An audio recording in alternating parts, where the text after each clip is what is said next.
Guard your Yes, mental good health. afternoon, friends. So, this Sunday evening tidbit, I want to make it, since this is Mental Health Month, about mental health.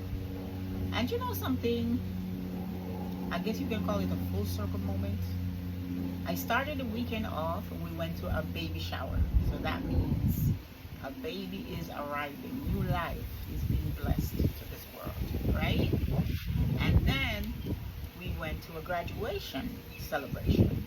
Someone is heading to their future. They have graduated, they have gone to college, and now they're starting their next phase in life, their future as an adult, right?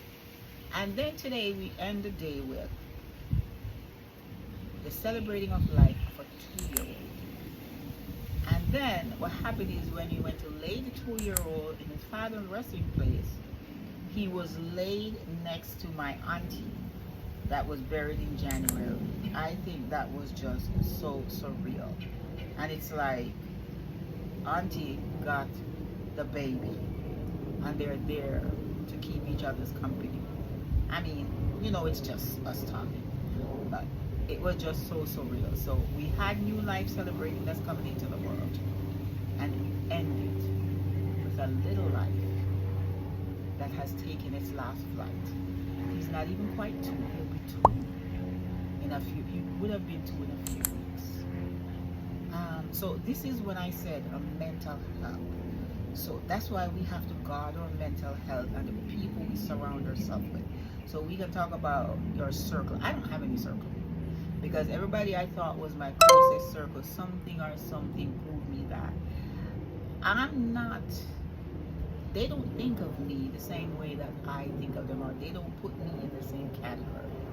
As I always hear people say, they share energy. I wouldn't say I'm sharing any energy. I'm just saying I'm learning to just appreciate the people who really, really put me, you understand me, as one of their, you understand me, their person who literally care. You understand me? And I know that if I need anything, they're there. Those are the people that literally care, and that is very small in my case. Why, I have no idea. So I was listening to Mel Robbins and she had a guest, Trent Shelton. I don't know if this was recently or it's a long time ago, but I came across it. And one thing they gave you advice is, with people, you know who really cares about you, and it is usually a very, very, very small amount of people that really, really care about you. Especially if you're in a certain position in life and you're able to accomplish certain things, you have a lot of friends then. But the minute you say no, I think there's 7 things I took away from that. One is the minute you say no, that is when you find out how people really feel about you. That is when the minute you say no, all of a sudden those person doesn't really deal with you anymore. They're not invited anywhere, you don't hear from them. Or if you're not able to give, their hands are all stretched, and the minute you say no, all of a sudden they don't want to deal with you anymore. Because what? They have the thing, you're mean.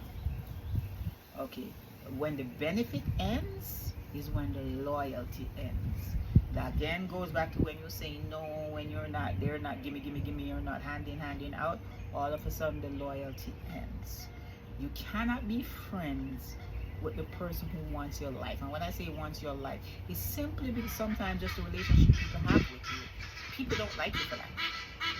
They're always wondering, why everybody wants to talk to you. Somebody literally said that to me one time about my cousin in England. And I said I had spoke with her and something happened, and then one of my cousins had passed away.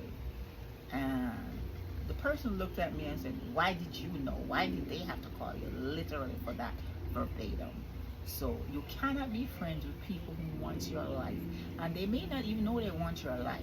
But just because of the relationship you have with people, they will do everything in their power to destroy the relationship you have with people.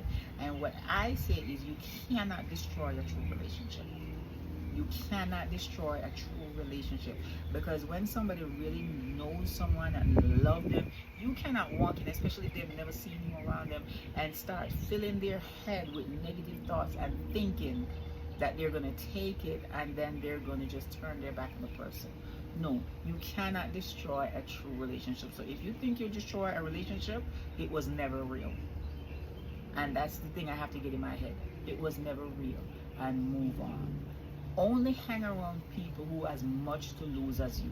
For example, people in your same category, people in your same tax bracket. Because if you're in a higher tax bracket and someone is in a low tax bracket and something happened, they're not going to go call that person's name or destroy that person. They're going to call your name. For example, if you're associated with a church and they're going to say, do you know if you go to Bishop so-and-so church?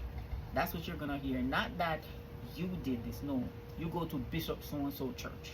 When the bishop has nothing to do with what you did outside of the church. As much as they teach and pray and teach you, you understand me? You're a human and God give you freedom of choice. So no matter how the bishop teach you, it's up to you. It's up to you. I mean, people don't listen to God, so you understand me? You can't bear a bishop. Simply distance yourself from a terrible person. Just a terrible person. Just simply distance yourself. And you know a terrible person. A person who gossips to you all the time gossips about you.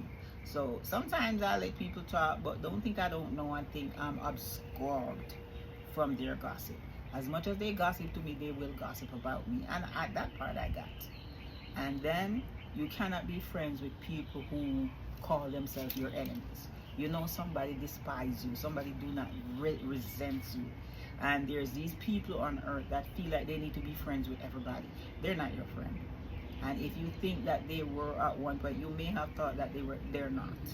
Because if somebody feel comfortable with somebody who's supposed to be your close friend and feel comfortable talking negative thoughts about you to them, they're not your friend. They never were.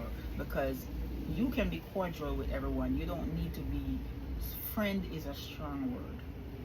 You understand? You don't need to be wrapped up. And when I call you, oh, this is my special friend or my best friend, and I know this, you don't treat me no different than you treat that person you just met yesterday.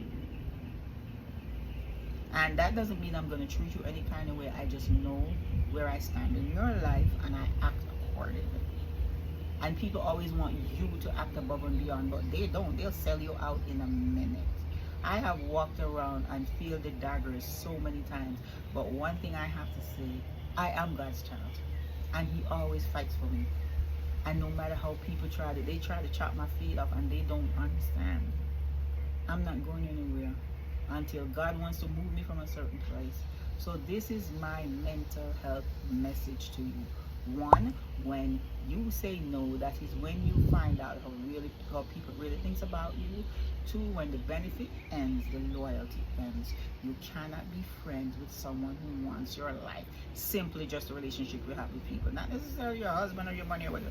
Just a relationship you have with people. They want that. So they'll do anything to destroy any relationship they spend with. And that's a dangerous person. Only hang around people who has much to lose as you do. Simply distance yourself from a terrible person. Try to distance yourself from a gossiper. And you cannot be friends with people who are friends with somebody you know resent you and despise you. So this is my Sunday evening tidbit. The bird is answering. I'm not playing, but this is my Sunday evening tidbit. Guard your mental health. And take these 7 tidbits and really let them resonate. Again, thanks to Mel Robbins and Trent Shelton.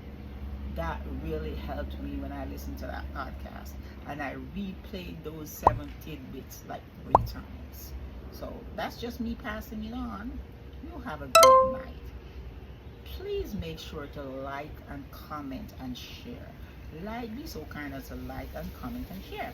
This is Mrs. B Talks Health and Wellness. Have a great morning. Have a great afternoon. Have a great evening. Have a great night wherever you are in the world. Again, please like, comment, and share.